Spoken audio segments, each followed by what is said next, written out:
Hi and welcome to CBN4's Primetime News Package for this evening. I'm your presenter, Alian Christopher.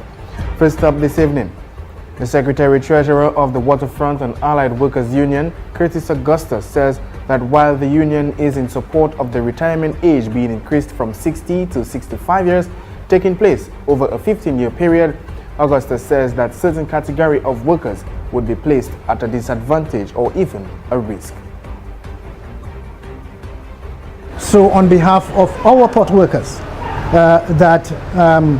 their retirement age is or was 60. But if you know now, the retirement age is 62 and a half.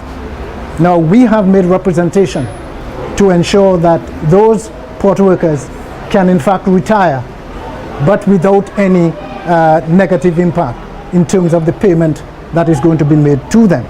Because as you ought to know, if you retire early, there is a certain percentage that is deducted from your retirement benefit.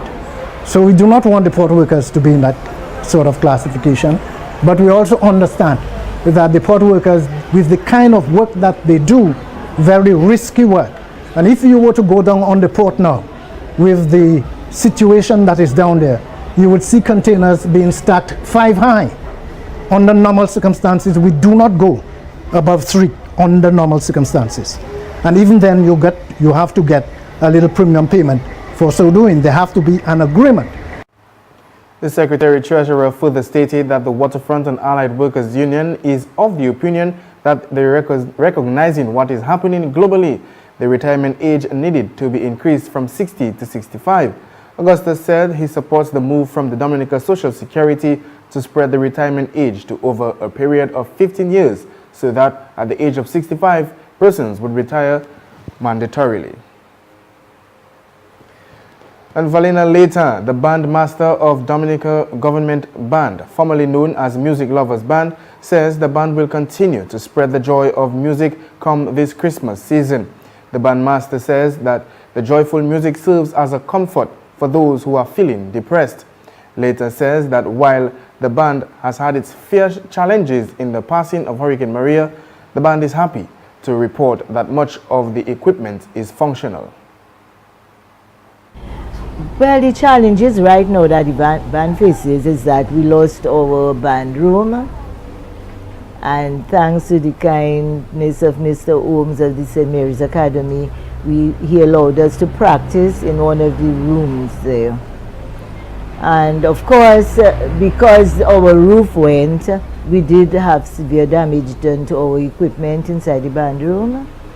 All our amplifiers got wet and our speakers, a few of the instruments.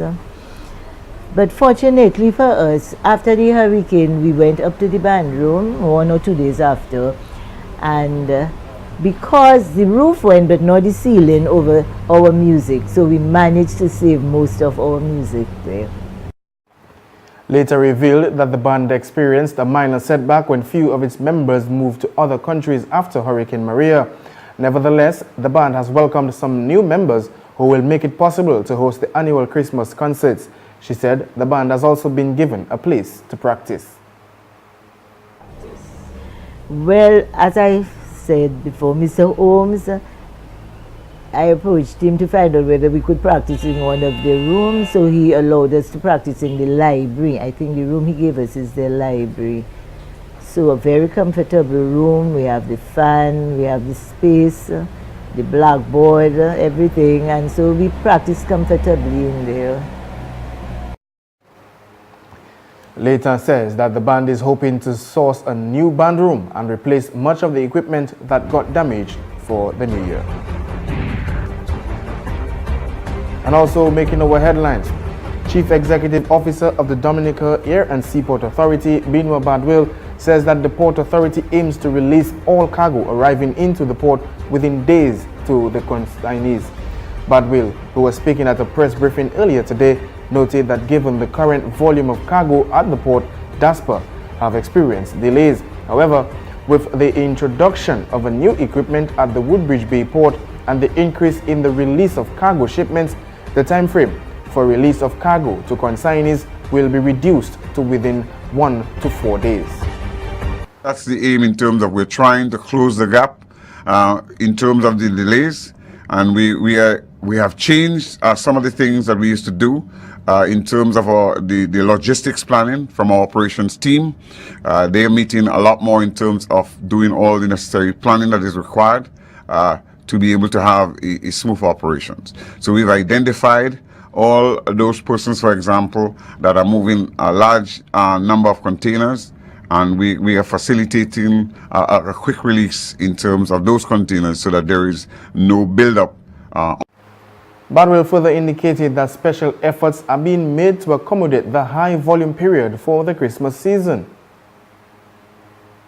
During that period, we have especially so persons from St. Thomas, St. Croix, United States, Canada, and the UK sending in barrels and boxes and, gifts to their families and friends. We're doing everything with the help of the customs authorities to be able to address the situation. And during the Christmas week, with the agreement of customs, once we have the agreement of customs, we'll be announcing longer working hours for clearing cargo. So we just need to finalize with customs a time schedule during the Christmas week so that we would announce it to you via the Facebook page.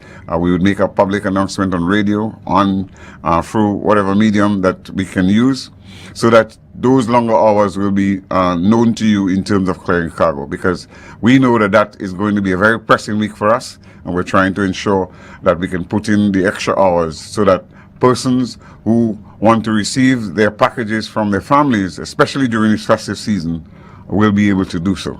Badwell said that currently DASPA is working with the business community by extending longer hours to release containers to the truckers, and that, he says, is being done on a daily basis up to about 7 p.m. And stay tuned for more local news highlights after this break.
And welcome back to CBN4's Primetime News.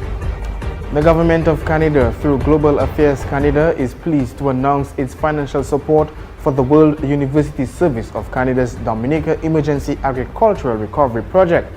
Canada's Disaster Responsive Fund is providing 350,000 EC to the project, which will support the rehabilitation of Dominica's domestic Irish potato crop.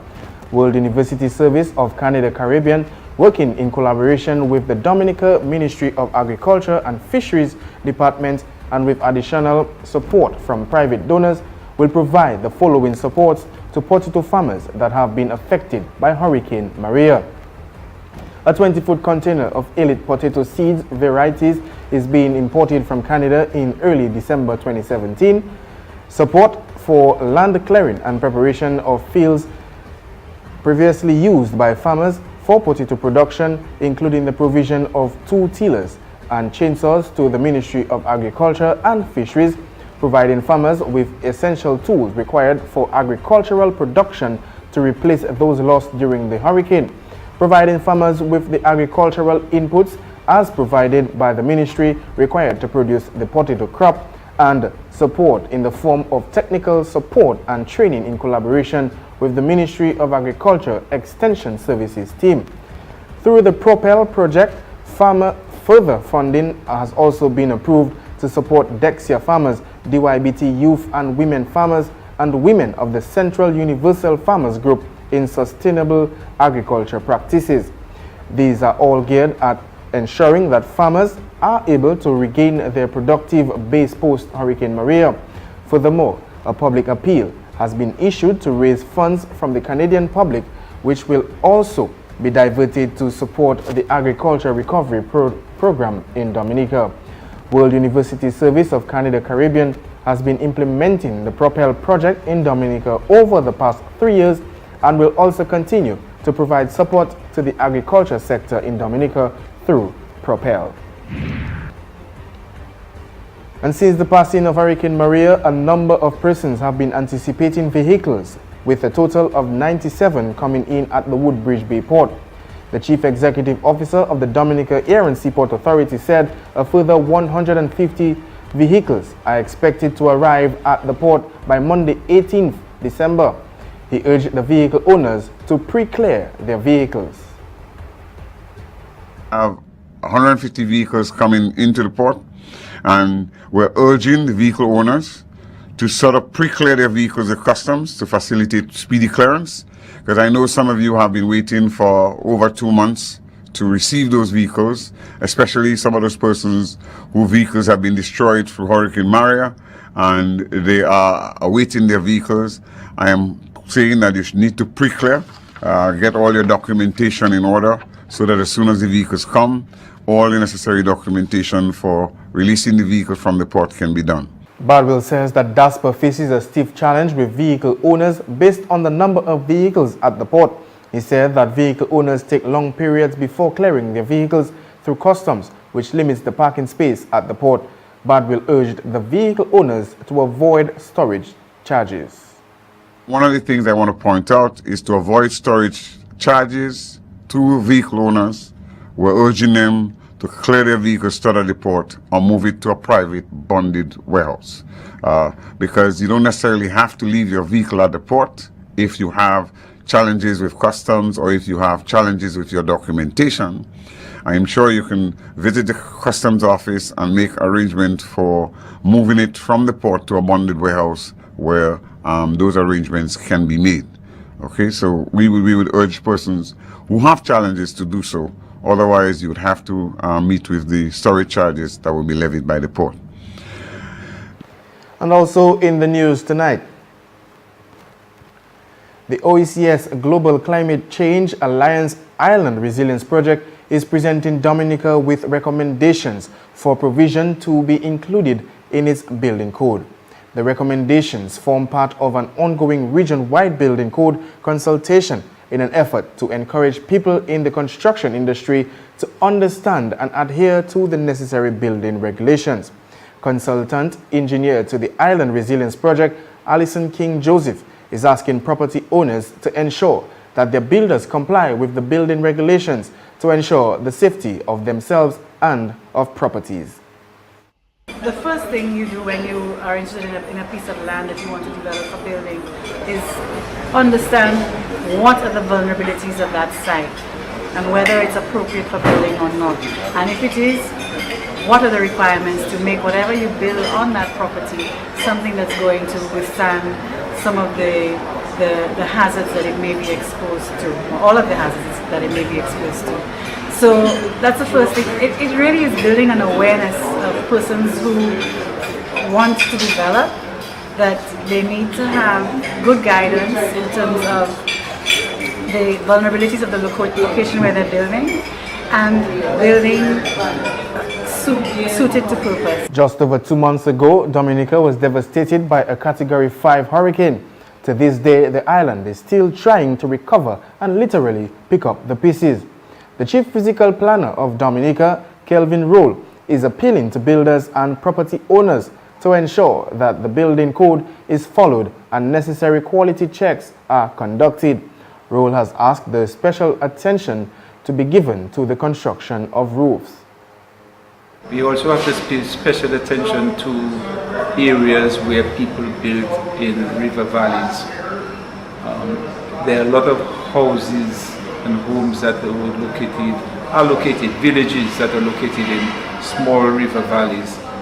And these river valleys receive tremendous destruction, where the whole watershed of trees, everything came down and caused massive destruction into those communities, villages. Roll informs that residents close to rivers may have to be relocated because of the effects from adverse weather conditions. He says that the river valleys should not be abandoned but protected through climate change resilience interventions. The chief physical planner is therefore suggesting that new development plans be created for areas that were totally destroyed during this hurricane season. Plans for constructing a climate-resilient smart hospital in the northeast community of Marigot has been finalized, Prime Minister of Dominica Roosevelt Skerrit announced. Roosevelt Skerrit stated at a recent press briefing that the government of Mexico has committed to funding the new facility. Finalize or end all of the documents. I was able to sign the last set of documents last night to submit to the government of Mexico, and we're very grateful to them for their continued commitment, and so we look forward to advancing the construction of this hospital that is needed even more now than prior to Hurricane Maria. And that hospital will be a smart hospital. It will be a climate resilient hospital. We will be assured that it will continue to function even if there is no electricity in at least from Domlek and water from Dowasco, that we have those independent systems that will power up the hospital in the event that we are facing a natural disaster. So the designs of this hospital are taking all of these climatic conditions into consideration. The government of Mexico recently made a commitment of $27 million at a donors conference. Skerrit said it will be determined how much of the $27 million will go specifically to the government of Dominica. And that takes us to the end of the Primetime News package for this evening. If you've missed any of the stories, you can catch up on CBN4.com or on our Facebook page. Until our next broadcast, I am Aryan Christopher saying thank you for watching.